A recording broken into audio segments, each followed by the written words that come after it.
We are on step 2, the iceberg, in our lesson plan. Today we begin building the iceberg.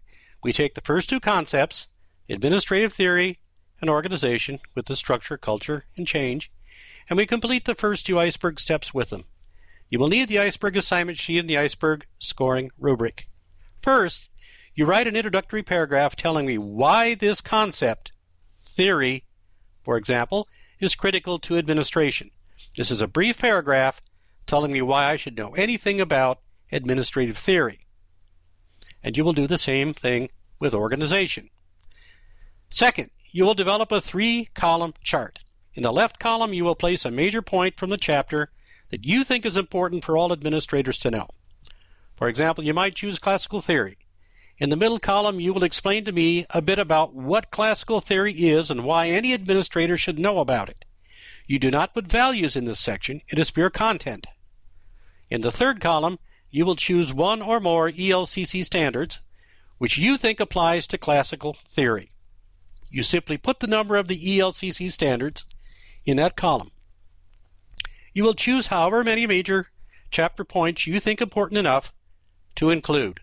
Third, you will write a series of I believe statements about administrative theory. These are values and serve as a reflection. You may say something like, I believe that I must not be a classical bureaucratic thinker.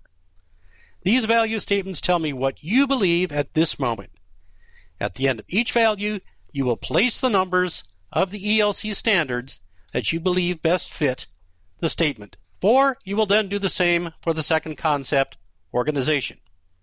At the end, then, you will have the first two steps of the first two concepts finished. You will then send these to the other members of your group of 5 for critique, and they will do the same for you. You will also send them to your instructor via task stream for critique as well.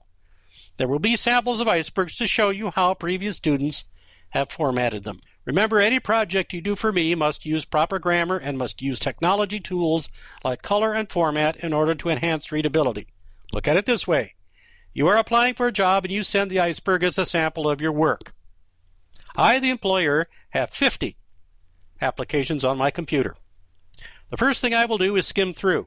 I will not look through them in any detail. There are simply too many. So, what about your work will catch my attention so that I go back for a more detailed look? That's now the name of the game. So something in your work has to catch my attention enough that I put it aside for a more detailed reading later on. In that way, hopefully, you'll make it to the top group. But that means that you must use a creative use of the technology tools available today, because everybody else will be trying to do the same. Now we'll go on to the third step of our lesson plan today, and that will be talking about the shadow study.